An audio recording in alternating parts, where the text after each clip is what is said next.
नमस्कार विद्यार्थी मित्रांनो, आजच्या तासिकेमध्ये सर्वनाम या शब्दजातीची उर्वरित दोन प्रकार म्हणून राहिलेले आपण पाहू. काल संबंधी सर्वनाम आपण पाहिलं, वेगवेगळी उदाहरण आपण काल घेऊन संबंधी सर्वनाम समजून घेण्याचा प्रयत्न केला. सर्वनामाचा पुढचा प्रकार आहे प्रश्नार्थक सर्वनाम.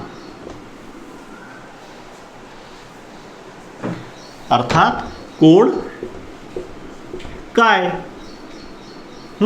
कोण काय, प्रश्नार्थक सर्वनाम.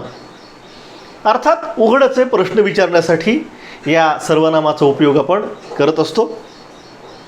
विशेषतः कोण हे जे सर्वनाम आहे हे प्राणीवाचक प्रश्नार्थक सर्वनाम आहे आणि काय हे जे सर्वनाम आहे विशेषतः हे अप्राणीवाचक, प्राण्यांशिवाय ज्या वस्तू असतात, मनुष्य, प्राणी, मानवेतर प्राणी यांच्याशिवायच्या ज्या पदार्थ किंवा वस्तू असतात सर्वसाधारणतः त्यांच्यासाठी वापरला जातो. उदाहरण पाहू म्हणजे आपल्याला कळेल. हे काम कोण करेल, कोण करेल, तुम्ही कराल. ठीक आहे. हे काम कोण करेल, व्यक्ती काम करते, कुठली तरी व्यक्तीसाठी वापरलं जातं हे प्रश्नार्थक सर्वनाम. आणि आता हे पहा उदाहरण, हे येथे काय ठेवले आहे. येथे काय, इथं काय आलेले. हे येथे काय, माणूस ठेवत नाहीत कोणी, एखादी वस्तू ठेवतात किंवा एखादा प्राणी नाही ठेवत, वस्तू ठेवतात. बरोबर आहे ना. हे येथे काय ठेवलेले आहे असं साधारणतः या प्रश्नार्थक सर्वनामाचं स्वरूप असलेलं आपल्याला दिसतं. आता हीच दोन सर्वनामे जी आहेत कोण काय, ही जशी प्रश्नार्थक आहेत ना तशीच ती अनिश्चित यालाच सामान्य असंही म्हटलं जातं. अनिश्चित किंवा सामान्य सर्वनामे. याचा कसा वापर होईल याविषयीची काही सुस्पष्टता नसते, म्हणून याला अनिश्चित म्हटलं जातं. आणि याचा सामान्य उपयोग केला जातो, सर्वसामान्य विधानासारखा याचा वापर केला जातो. उदाहरण पाहूया म्हणजे लगेच लक्षात येईल. कोणाच तरी ऑडिओ चालू आहे, बंद करा. उदाहरण पहा, कोणी निंदा, आपल्याला पाठीत मराठीतल्या म्हणूया. कोणी निंदा, कोणी वंदा, डॅश डॅश करणे हाच आमचा धंदा, अशी काहीतरी म्हण असते. कोणी निंदा, काही काही लोक असतात, कोण नंदा कोणी वंदा, आम्हाला जे करायचं ते आम्ही करू असं त्याचा अर्थ आहे. अर्थात नाही द्यायचं उदाहरण पाहत असताना, फक्त आपण काय वापरले इथे हे पाहायचंय.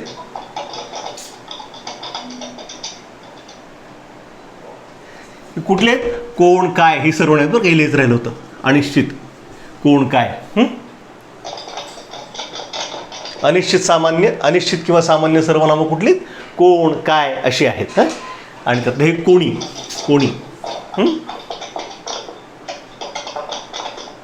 लक्षात आलं ना. हे काम कोणालाही सांगा, साधं सरळ वाक्य आहे. कोणालाही सांगा हे सर्वनाम असे. अनिश्चितता असते याच्यामध्ये. कोणाच तरी एखादा ऑडिओ चालू आहे, जरा कोणाच चालू असेल तर प्लीज बंद ठेवा. असंही आपण बोलून जातो सहज. तो काय पडेल ते काम करतो, तो काय पडेल ते काम करतो. आता हे सर्व काय आहे, अनिश्चित, कोण काय अशी सर्वनाम दिसतात. आणि म्हणून हा प्रकार इथं महत्त्वाचा आहे. उदाहरणं लिहा चटचट वहीमध्येही लिहिली असतील. आपला वेळ आहे, आपल्याला पुढचा विशेषण ही शब्दजाती आज पाहायची आहे, महत्त्वाची. त्यामुळे जरा लवकर लवकर संपवू आपण. आता शेवटचं शब्दजाती वर लिहितोय तर मी खालची तुमची उदाहरणं होईपर्यंत. शेवटची शब्दजाती आहे ती आहे आत्मवाचक.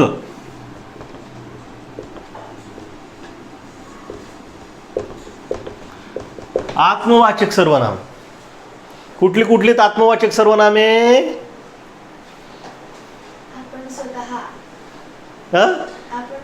आपण स्वतः आत्मवाचक सर्वनामे आहोत. आपण स्वतः असं म्हणावं. आपण स्वतः ही काय आहे? आत्मवाचक. कसं असतं याचं स्वरूप? हे तिन्ही पुरुषांमध्ये असतं आणि दोन्ही वचनांमध्ये असतं. आत्मवाचक सर्वनाम तिन्ही पुरुषात, प्रथम पुरुष, द्वितीय पुरुष, तृतीय पुरुष, एक वचन, अनेक वचन. मीचं सुद्धा होतं तसं. हां, मी आत्मवाचक नाही, प्रथम पुरुषी एकवचनी आहे मी. आत्मवाचक. हे आत्मवाचक कुठल्या अर्थानं?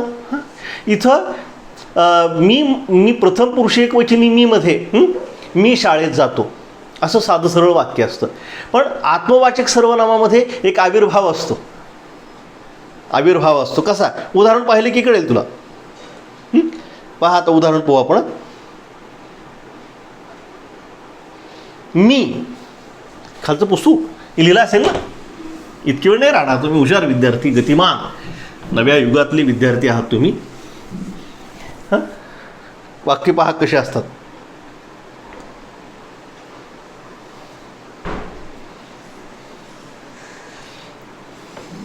मी स्वतः तुझे काम करीन. आता मी प्रथम पुरुषी एकवचनी मी आहे इथं आणि परत स्वतः आलेले. इथं आत्मवाचक आहे मी स्वतः. अर्थाचा रोख लक्षात घ्यायचा इथं. अर्थाचा रोख काय? मी तुझे काम करीन. हे सुद्धा पूर्ण वाक्य आहे. पूर्ण वाक्य. इथं मी हे सर्वनाम प्रथम पुरुष एकवचनी आहेच आहे. पण स्वतः पुन्हा का आलं इथं आवर्जून? ह्याचं कारण आहे काय की अन्य कुणी नाही करणार. मी स्वतः तुझं काम काळजी नको करू. तू काय काळजी करतो? मी स्वतः तुझं काम करणार आहे. मी स्वतः तुमचा अभ्यास घेणार आहे. अजिबात व्याकरणाची चिंता नाही करायची. माझ्यासारखा शिक्षक असल्यावर तुम्हाला काय काळजी? मी स्वतः तुमचा अभ्यास घेणार आहे. तसं स्वतः. आता हाच जर काळजीचा विषय असेल तर गोष्ट वेगळी आहे. काय आपण सोडून देऊ ती. उदाहरणार्थ म्हटलं मी फक्त लक्षात यावं म्हणून. मी स्वतः तुझे काम करीन असं वाक्य आहे. अशा अनेक वाक्य आहेत स्वतःसारखी. किंवा आपणचं राहिलं उदाहरण आपल्याला घ्यायचं.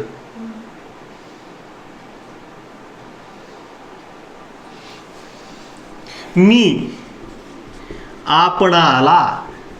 आता ही जी या पद्धतीची जी वाक्यरचना आहे ही जुन्या वळणाच्या मराठीमध्ये आहे. ही फार आजच्या वळणाच्या मराठीमध्ये दिसत नाही. मी आपणाला इथं स्वतःला असा अर्थ यायचा बरं का. इथं ह्या आपणाला जो आहे ना म्हणजे द्वितीय पुरुष नाही आहे. हे तुम्हास या अर्थाने आपणास नाही. आपणाला म्हणजे स्वतःस असा अर्थ आहे इथं. मी आपणाला असा दोष का लावेन? जुन्या वळणाची जुनं मराठी गद्य आहे हे. लक्षात घ्या. मी आपणाला म्हणजे स्वतःला असा दोष का लावेन? आत्मवाचक सर्वनाम आहे. अशी अनेक उदाहरणं आपल्याला घेता येऊ शकतात. पण हे साधं सोपं आणि सहज असल्या कारणानं आपण फार वेळ नको घालवायला ह्याच्यामध्ये. की असतील तुमचे प्रश्न असूही शकतात, नाही याच्यातला भाग नाही. तुम्ही ग्रुपवर चाट टाका, प्रश्न टाका, तुमचा चाट करा तुम्ही. आपण तिथे तेव्हा तुमच्या शंकांचं निरसन करूयात. ठीक आहे. आता पुढच्या शब्दजातीकडं आपण जाऊ. तिला थोडा वेळ लागणार आहे कारण दोन प्रकारांची विशेषणं आपल्याला अभ्यासावी लागणार आहेत. एक साधं विशेषण आणि एक सार्वनामिक विशेषण. या दोन प्रकारांचं विशेषण आपल्याला अभ्यासायचं आहे. आणि म्हणून पुढची शब्दजाती ज्याचा विचार आता आपल्याला करायचा आहे ती शब्दजाती आहे विशेषण.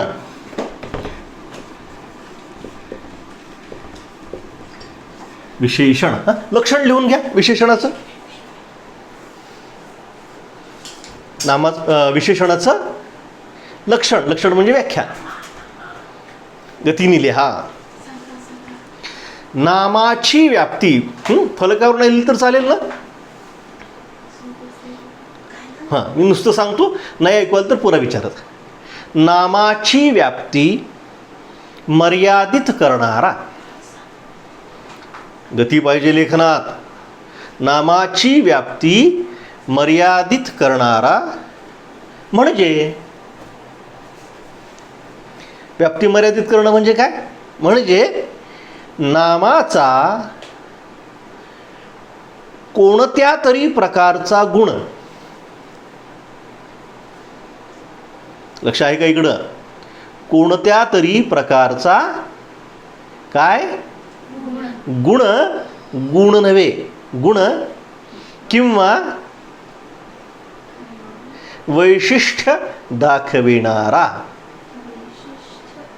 गुण किंवा वैशिष्ट्य दाखविणारा जो विकारी शब्द.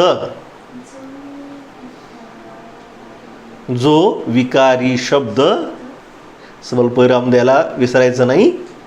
त्याला काय म्हणायचं? आम्हाला ठाऊक नाही. विशेषण. हां, त्याला काय म्हणायचं? विशेषण. उदाहरणार्थ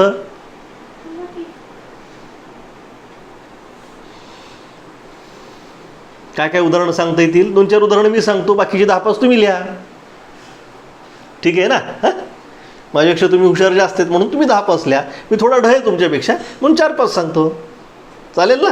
हां, पांढरा, काळा,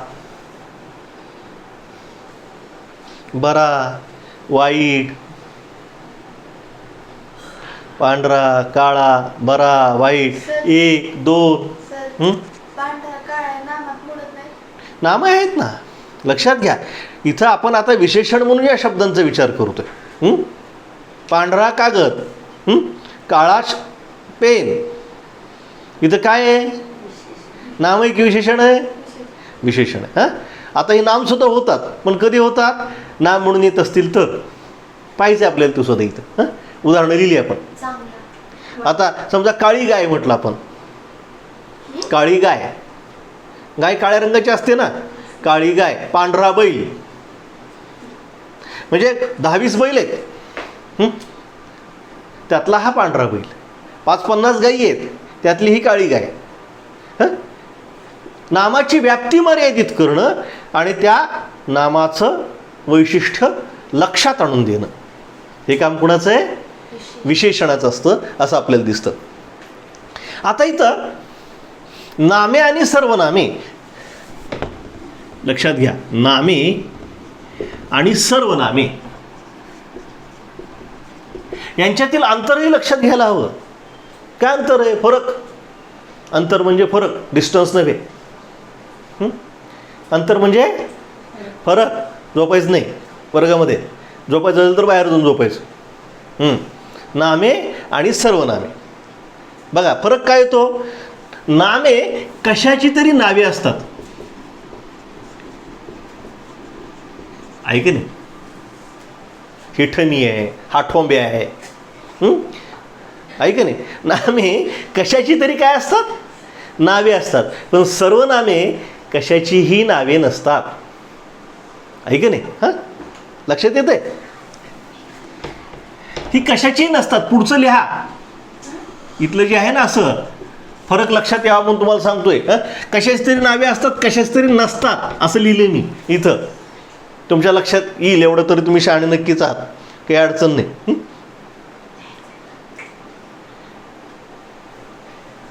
नामे आणि सॉरी इथं सर्वनामे लिहिलं बरं का आपण. शब्दजाती विशेषण चालू आहे ना, माफ करा मला, आज माझं थोडं दुर्लक्ष होईल. विशेषण. हां, नामे कशाचे तरी नावे असतात आणि विशेषण असं कशाचं नाव नसतं. विशेषण म्हणून बरं का. जेव्हा ते नाम म्हणून येतं तेव्हा कशाच तरी असतं. काय? नामे एकाकी येऊ शकतात, एकटी येऊ शकतात. पण विशेषणं मात्र अशी स्वतंत्र येऊ शकत नाहीत. जर स्वतंत्र आलं विशेषण, तर तू जसं आत्ता मला म्हटलीस, तर ते काय ठरतं? नाम ठरतं. त्याचं विशेषणत्वच तिथं उरत नाही, त्याचं विशेषणत्व तिथं उरत नाही. म्हणून विशेषण नामाशिवाय किंवा सर्वनामाशिवाय कधीही येऊ शकत नाही. त्यासाठी नाम सर्वनामाची उपस्थिती आवश्यक असते. आता आपण उदाहरण घेऊन पाहूया. एक वाक्य लिहितो बरं इथं, ते तुम्ही तुमच्या नोटबुकात लिहा. गरीब मनुष्यास, असं एक वाक्य आहे. श्रीमंतीचे चोचले कशाला? अर्थाकडे जाऊ नका. उदाहरण पहा. गरीब मनुष्यास श्रीमंतीचे चोचले कशाला, हे एक वाक्य आहे. आणि दुसरं वाक्य, गरीबास, इथं रस होईल, गरीबास श्रीमंतीचे चोचले कशाला? अर्थ एकच आहे दोन्ही वाक्याचा, पण शब्द जातींच्या दृष्टीने फरक काय?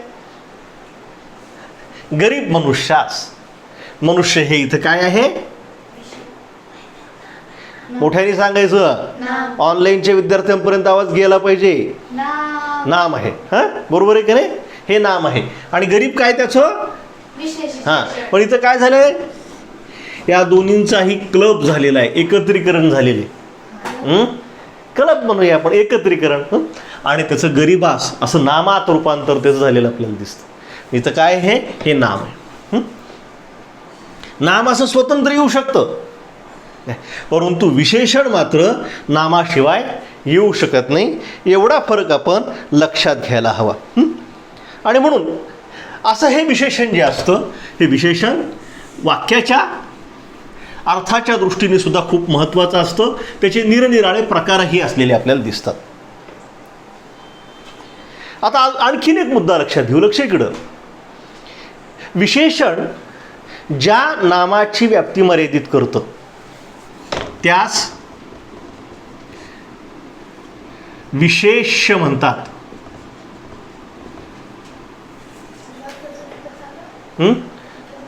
विशेषण ज्या नामाची व्याप्ती मर्यादित करतं, हा प्रश्न पडतो. विशेषण ज्या नामाची व्याप्ती मर्यादित करतं त्या नामास काय म्हणतात? विशेषण. विशेष्य, लक्ष आहे की नाही? त्यास काय म्हणतात? विशेष्य म्हणतात. उदाहरणार्थ उदाहरण देतो तुम्हाला. गरीब मनुष्य, काळी गाय. विशेषण विशेष्य कळलं पाहिजे. हे काय आहे? विशेषण आहे. आणि हे दोन काय आहेत? विशेष्य आहेत.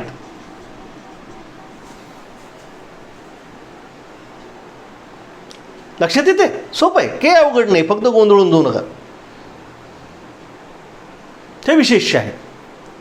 आता आपल्या मराठीमध्ये ना सहसा स्वाभाविकरित्या मराठीचा कल विशेषण नामापूर्वी येण्यात आहे. विशेषण हे मराठीमध्ये सर्वसाधारणतः नामाच्या अगोदर येतं. इथं आले गरीब मनुष्य, काळी गाय, कुणाच्या अगोदर आले? नामाच्या अगोदर आलेले. पण कधी कधी विधेयाची पूर्तता करण्यासाठी, विधेय म्हणजे काय? उद्देश आणि विधेय. वाक्याचे दोन प्रमुख भाग असतात. मुख्यतः वाक्याचा जो कर्ता असतो, हा वाक्याचा काय असतो? उद्देश असतो. आणि त्या कर्त्यानं केलेली जी कृती दर्शवणारी जी पुढची वाक्यरचना असते किंवा वाक्याचा भाग असतो, ते त्या वाक्यातलं काय असतं? विधेय असतं. उद्देश आणि विधेय. लक्षात घ्या. उदाहरण घेऊनच सांगतो तुम्हाला. विशेषण नेहमीसाठी वाक्यामध्ये, मराठी वाक्यात नामाच्या पूर्वी येतं. स्वच्छ तोंड धुवून बसायचं व्याकरणाच्या तासाला. आणि हजारदा सांगितले तासापूर्वी जेवण नका करू तुम्ही. भरपूर रट्टावून जेवण करताना बसताना जांभया द्यायला लागतात, परत हसता. ठीक आहे, हरकत नाही काही. मराठीचा कल स्वाभाविकरित्या कसा आहे, नामापूर्वी विशेषण आहे. पण कधी कधी विधेयाची पूर्तता करण्यासाठी, विधेयाची गरज म्हणून, वाक्यातल्या विधेयाची गरज म्हणून हे विशेषण नामाच्या नंतरही येतं. त्यास विधी विशेषण, विधी विशेषण प्रकार आहे. विशेषणाचा एक प्रकार आहे. लिहा तुम्ही, विशेषणाचा प्रकार म्हणून टाका शीर्षक. आणखीन भरपूर प्रकार पाहिजेत खाली आपल्याला. 4 वाजेपर्यंत, आपलं 5 वाजेपर्यंत. काय त्यातला पहिला विधी विशेषण. हे विधी विशेषण काय असतं, नामाच्या पुढे येतं. नामाच्या पुढं काय येतं, नामाच्या पुढे यासाठी येतं की विधेयाची पूर्तता करायची असते. विधेयाची पूर्तता. विधेय म्हणजे काय, विधेय म्हणजे वाक्यातील असा भाग जो उद्देशानंतर आलेला असतो. आता उद्देश म्हणजे काय, तर उद्देश म्हणजे सुद्धा वाक्यातला जो आरंभीचा भाग असतो, सुरुवातीला येणारा कर्ता, ज्याला आपण इंग्लिशमध्ये सब्जेक्ट म्हणतो, काय तो सुरुवातीचा भाग उद्देश असतो. आणि हा कर्ता काहीतरी कृती करत असतो, त्याला काहीतरी करायचं असतं म्हणून तर तो कर्ता असतो ना. कर्त्यासमोर त्या माणसानं काही ना काहीतरी केलं पाहिजे सतत. उसं ठम्म तुमच्यासारखं बसून काही जमेल. कर्त्याला काहीतरी कृती करावी लागते, आहे की नाही. मग ते कर्मावर असेल किंवा अकर्मावर असेल, कशावरही असेल, काहीतरी कृती करावी लागते त्याला, आहे की नाही. ही जी कृती तो करत असतो आणि त्यानं केलेली ही जी कृती आपल्याला वाक्यामध्ये दिसत असते, तो भाग, त्यास काय म्हणायचं, त्यास विधेय म्हणायचं. गोंधळात पडू नका. सब्जेक्ट जो असतो हा उद्देश असतो आणि सब्जेक्टची ॲक्टिव्हिटी जी असते हे विधेय असतं. पुढे येणार आहे आपल्याला, हा आणखीन पुढं भाग येणार आहे. आता त्याच्यात वेळ नको घालायचा. आपण पाहतोय विधी विशेषण. आणि हे विधी विशेषणाचं वैशिष्ट्य काय, हे वाक्यात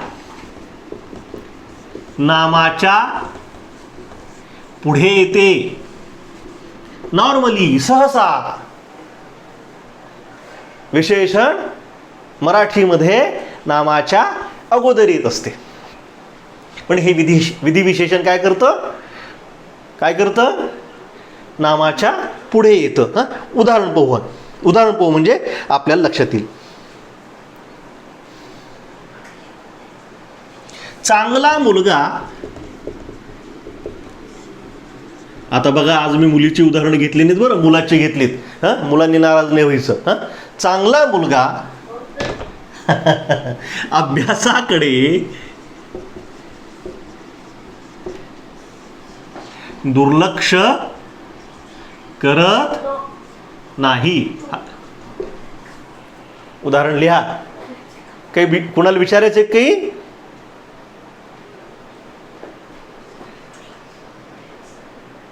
विचारायचं कुणाला काही नाही ना काही.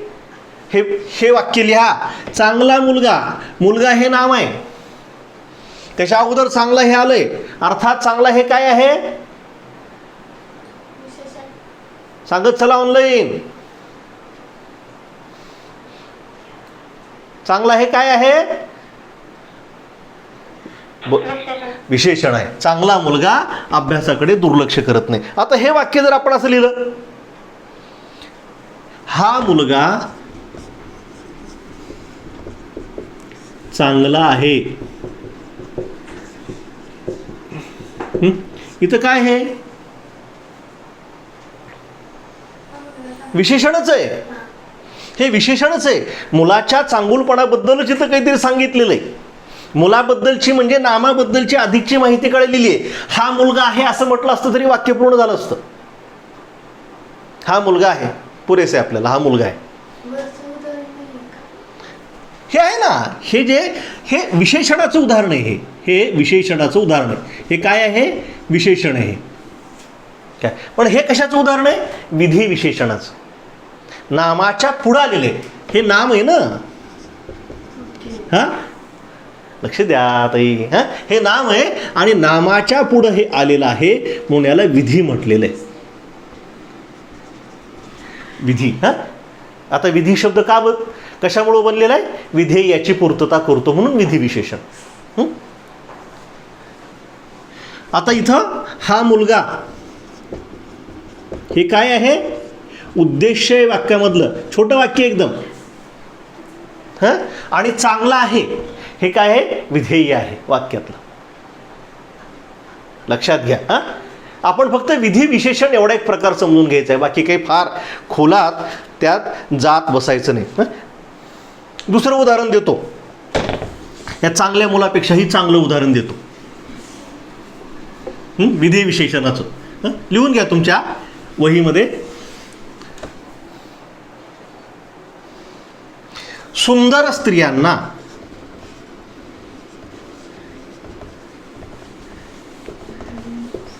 काहीही शोभते. काहीही सर असं त्याच्यासारखं म्हणू नका कोणासारखं बरं का. काहीही. सुंदर स्त्रियांना काहीही शोभते, अर्थात जाऊ नका, वाक्याकडे लक्ष द्या. आणि दुसरं वाक्य, शुभ्र वस्त्रात स्त्रिया सुंदर दिसतात.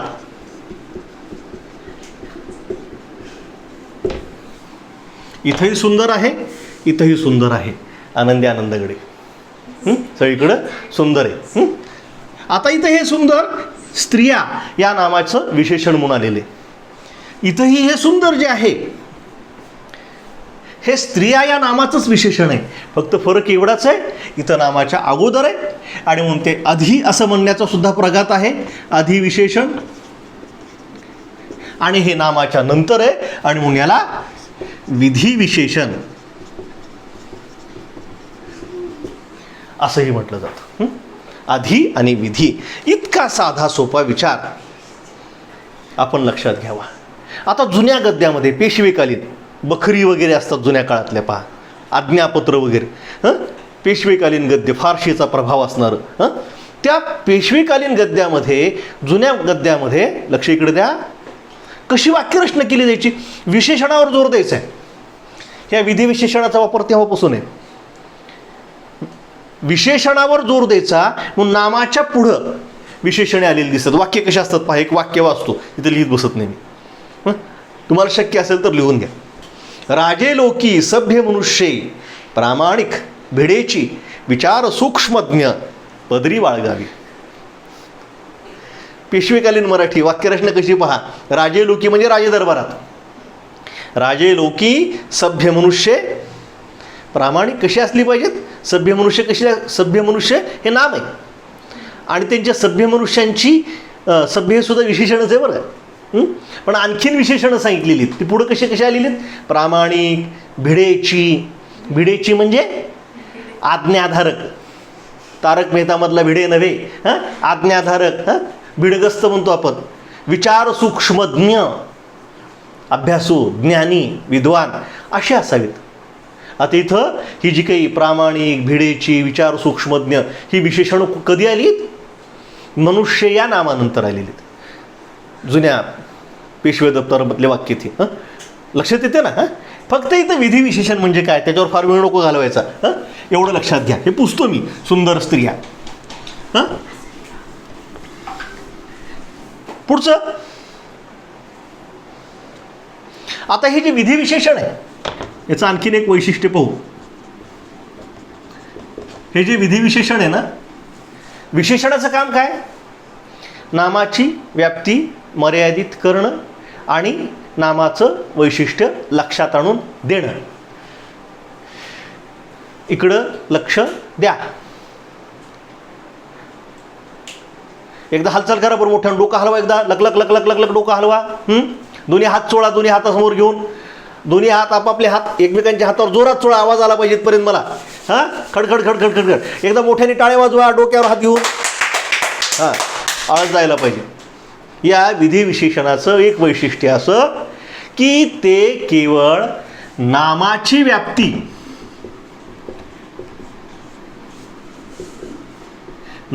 व्याप्ती मर्यादित करत नाही. अक्षर लक्षात येता घरीच धरतोय मी. हां, ते केवळ नामाची व्याप्ती मर्यादित करत नाही, तर कधी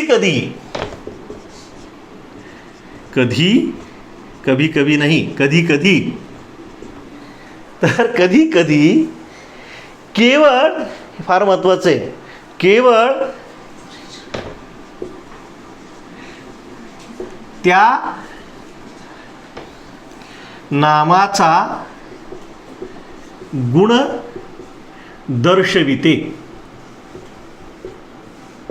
इथं नामाच्या व्याप्तीचा मर्यादेचा प्रश्न नसतो. विशेषणाचं काम काय? मुख्य काळी गाय, पांढरी नव्हे, तांबडी नव्हे, निळी नव्हे, जांभळी नव्हे, कशी? काळी. हां, आहे का नाही? काळी. हां, इथं काय केलंय? काळी या विशेषणानं नामाची व्याप्ती मर्यादित केलेली. पण एक वाक्य पहा इथं. वाक्य असं आहे, सोने पिवळे असते. सोने पिवळे असते. हां, आता इथं पिवळे काय आहे? दात म्हणू नका कोणी. हां, इथं पिवळे काय? सोने. म्हणजे सोन्याबद्दलची विशेष असणारी माहिती इथं त्याने दिली. सोन्याचा गुण आहे पिवळा असणं. इथं सोन्याची व्याप्ती मर्यादित करण्याचा प्रश्न येतो कुठून? लक्ष इकडे द्या, लक्ष माझ्याकडं. या विशेषणामुळं, विधी विशेषणामुळं या सोने या नामाची व्याप्ती मर्यादित झालेली का? नाही, सोनंच राहिलेलं आहे. जशी काळी गाय म्हटल्यामुळं पांढरी नाही ती, निळी नाही ती, जांभळी नाही ती, अशी काळी, अशी व्याप्ती मर्यादित झाली. लक्षात येत आहे? हां, तसं पिवळं सोनं म्हणल्यानं सोनं काय निळं, हिरवं, काळं असं असतं का?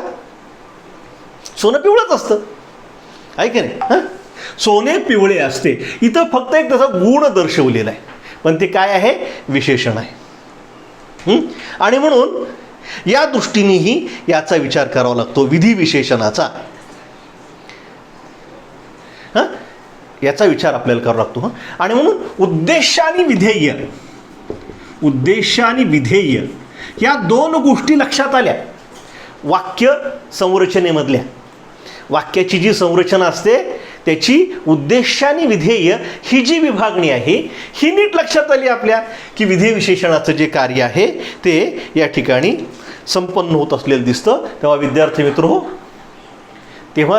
मित्र हो, हा विधी विशेषणाचा जो अध्याय आपला चालू आहे मागच्या 10-15 मिनिटांपासून, तो या ठिकाणी थांबवू आपण.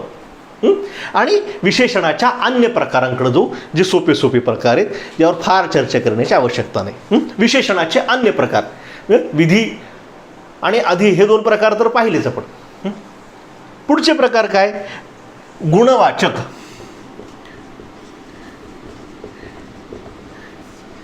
विशेषणे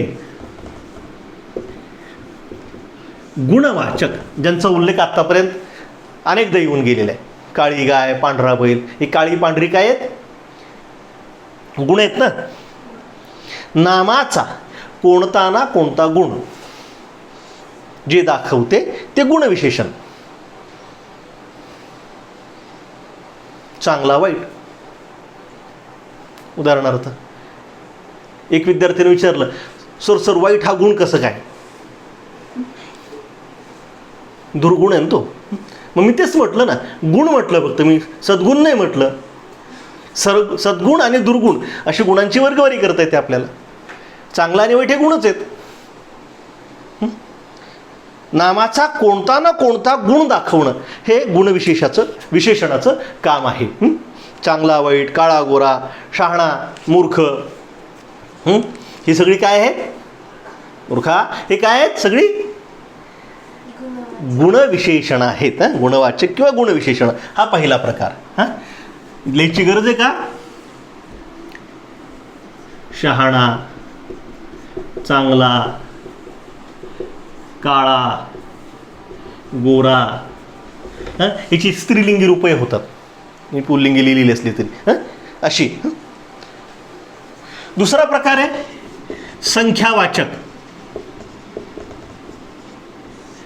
संख्यावाचक, गुणवाचकानंतर संख्यावाचक. फटफट फटफट लिहा. हं?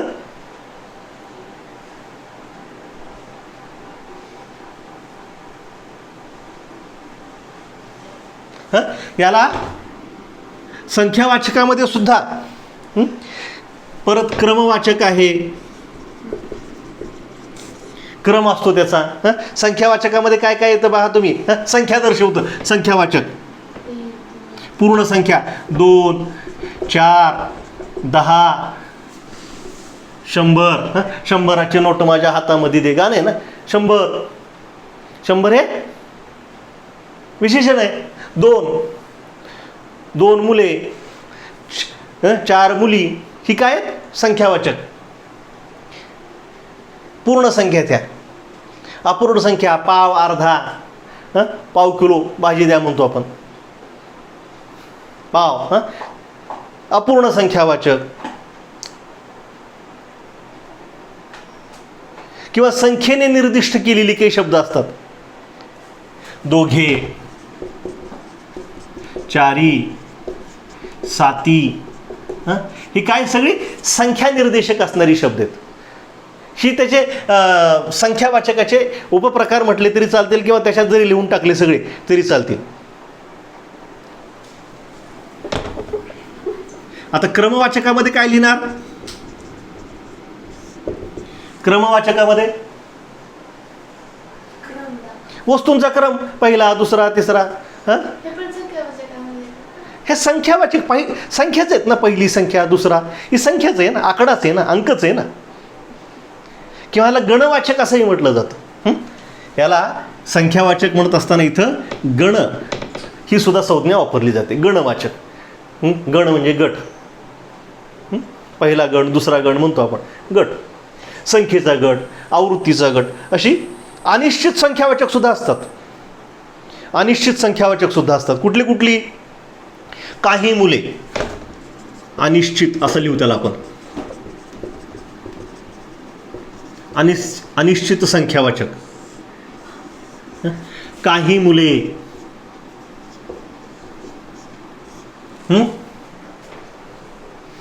थोडी फुले, ही सर्व काय आहेत. काही, थोडी, फार माणसे, खूप, सर्व जमीन, सगळी. पण सगळेला आणखीन अर्थाचा वेगळा पैलू आहे, पण चालू शकतं इथं, ते चालू शकतं. सगळा गुळ, मला सगळा गुळ दे. गुळ खायचा वस्तू म्हणून म्हटले. काय तुम्ही वेगळं दुसरे म्हणू शकता की, असं वापरू शकतो आपण. याला काय म्हणायचं. संख्यावाचक, अनिश्चित संख्यावाचक सर्वनामे ही विशेषणे. सॉरी. तर हे विशेषणाचे प्रकार, विशेषण या शब्दजातीचे प्रकार असलेले आपल्याला दिसतात. विद्यार्थी मित्रो, विशेषण या शब्द जातीचे असे 5-6 प्रकार पडत असलेले दिसतात. आता आपण यानंतर पाहणार आहोत. कंटाळायचं नाही, सगळ्यांनी 1 तासभर टिकायचं. सार्वनामिक महत्वाचा प्रकार आहे हा. विशेषणे, सार्वनामिक विशेषणे. सर्वनाम या शब्दाला इक हा प्रत्यय लागून सार्वनामिक हा शब्द सिद्ध झालेला आहे. इक प्रत्यय लागला की आद्याक्षराचा स्वर विस्तार होतो. सचा सा होतो, अच आ होतो. जाऊ दे, तिकडं नको जायचं. आता सार्वनामिक विशेषणे. सर्वनाम आहे. याच्यात काय काय आहे. सर्वनाम मराठीमध्ये किती सर्वनामे कालच शिकलो आपण. मोठ्यानी, खणखणीत, कानाखाली वाजवेन. आता खरं सांगायचं किती. 9. मराठीमध्ये 9 सर्वनामे आहेत. बरोबर आहे ना. तर ह्या सर्वनामांचा वापर विशेषणांसारखा होतो. कसा होतो तो पाहू. 2 वाक्य लिहितो. सर्वनामांचा वापर विशेषणांसारखा, आणि खूप करतो आपण. खूप करतो, सतत करतो. 2 वाक्य लिहितोय. एक गोष्ट आहे लहानपणापासून ऐकलेली. एक होता उंदीर. लिहा लिहा चटचट. 10 मिनिटं राहिले. 10 मिनिटामध्ये हे संपलं पाहिजे. एक होता उंदीर, तो हळू हळू चाले. एक होता उंदीर, तो हळूहळू धावे. चाले म्हणा, धावे म्हणा. धावे लिहा. चालत नाही, पळत असतो तो. हळूहळू धावे. गोष्ट होय जुनी. त्याला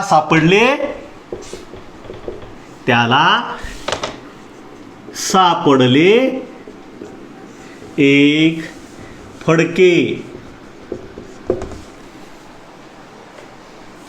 तो गेला धोब्याकडे. आहे का नाही गोष्ट छान. पूर्ण गोष्ट सांगू व्याकरण बंद करून, चालेल ना? कसं लगेच खुश? नाही नाही नाही, आपण एवढं नंतर कधीतरी गोष्ट पाहू. एक होता उंदीर, तो हळूहळू धावे. त्याला, तो.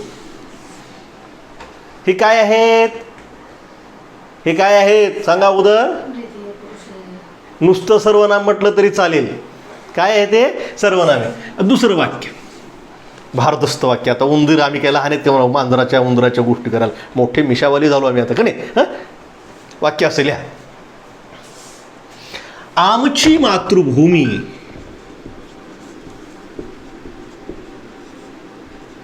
आमची मातृभूमी जी आम्हाला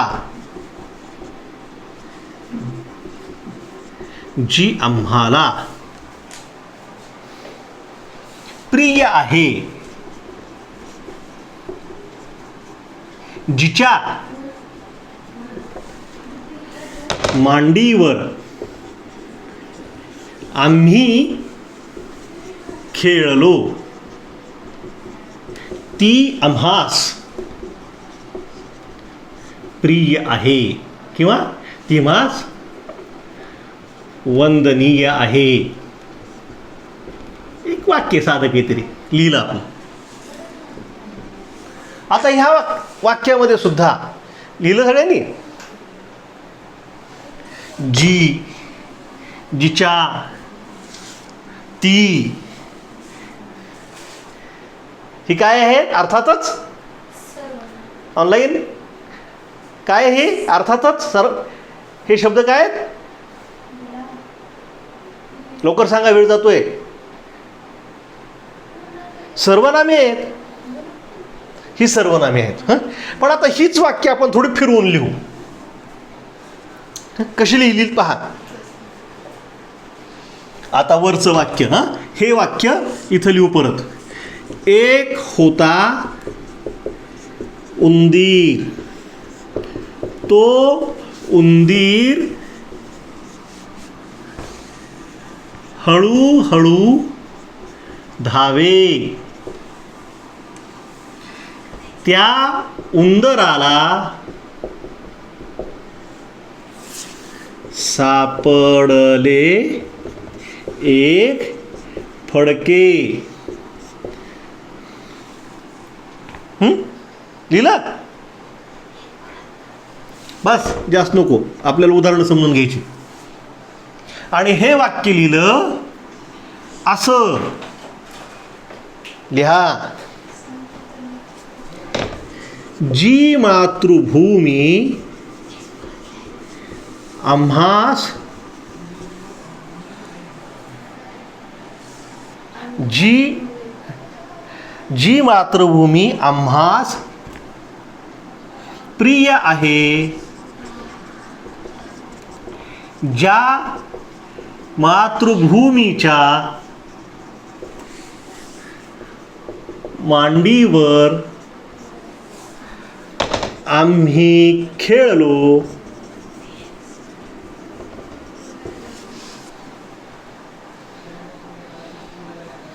त्या मातृभूमीस लिहायचंय आम्ही कसे विसरू बरे.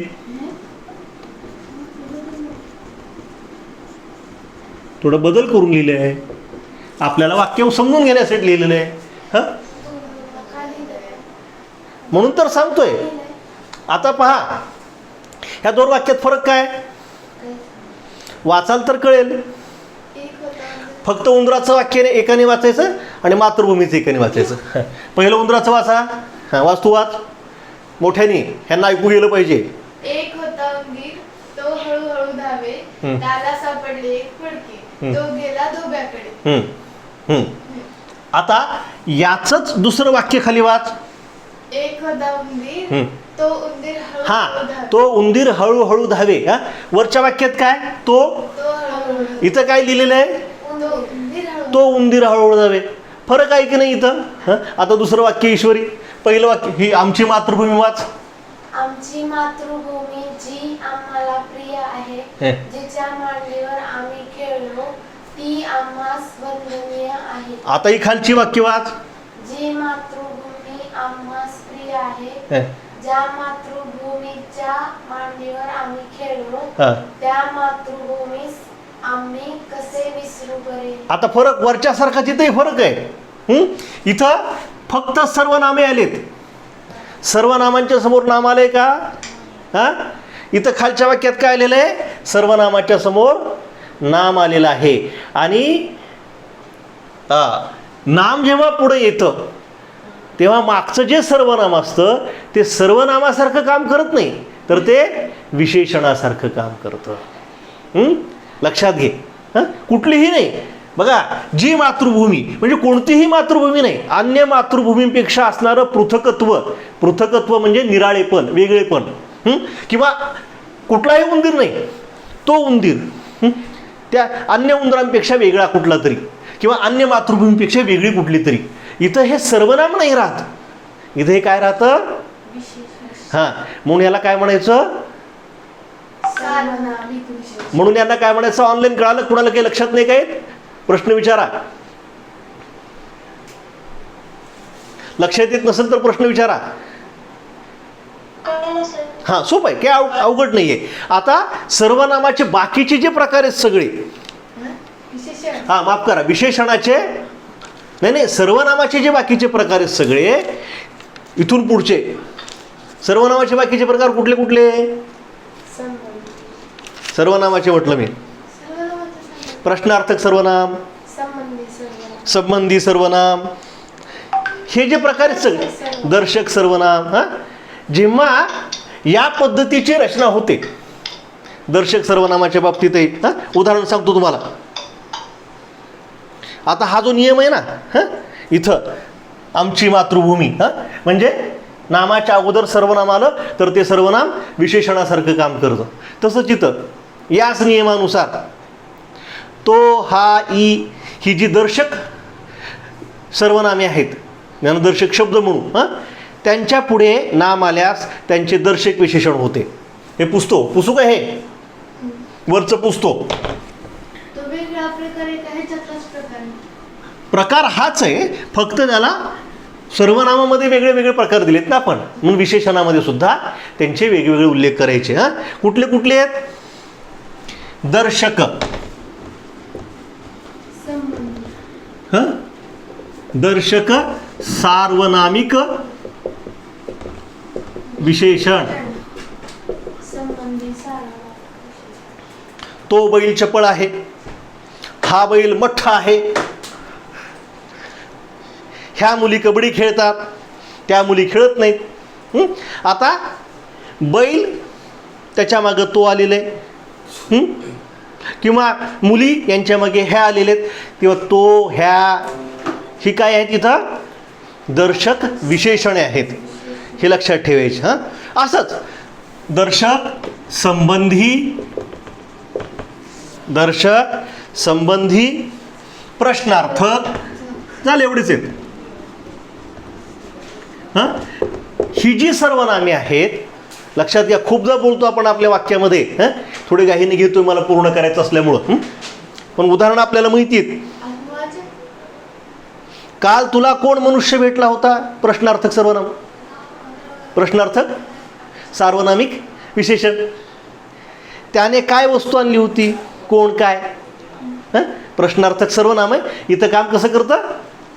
विशेषणासारखं काम करतं. किंवा संबंधी सर्वनाम वापरतो बघा. संबंधी सर्वनाम म्हणजे जो जी जे, हं? जिजा जी तुम्ही म्हणल्यासारखं, हं? जो जी जे. उदाहरणार्थ, जी माणसे उद्योगी असतात तीच मनुष्य मोठी होतात. वाक्य असतं, हं? जी माणसे. आता माणसे काय आहे? नाम. नाम आहे. त्याच्या अगोदर आलं म्हणजे ते सार्वनामिक संबंधी विशेष. विशेषण झालं. लक्षात घ्या. या पद्धतीने आपल्याला हा सगळा विशेषणाचा प्रकार. प्रश्न आहे काही? आत्मवाचक मध्ये आत्मवाचक मध्ये सुद्धा काही उदाहरणं घेता येतील आपल्याला. आता इथं माझ्यापाशी नाही.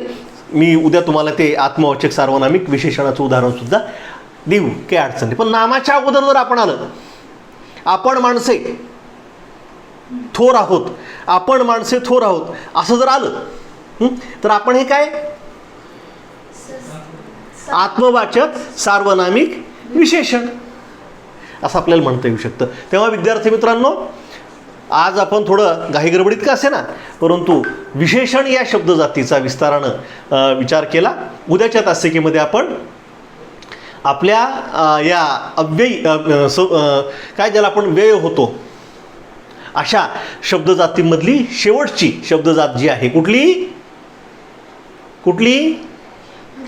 क्रियापद. या महत्त्वाच्या शब्दजातीचा विस्ताराने अभ्यास करणार आहोत. तेव्हा या ठिकाणी आपण थांबूया. नमस्कार.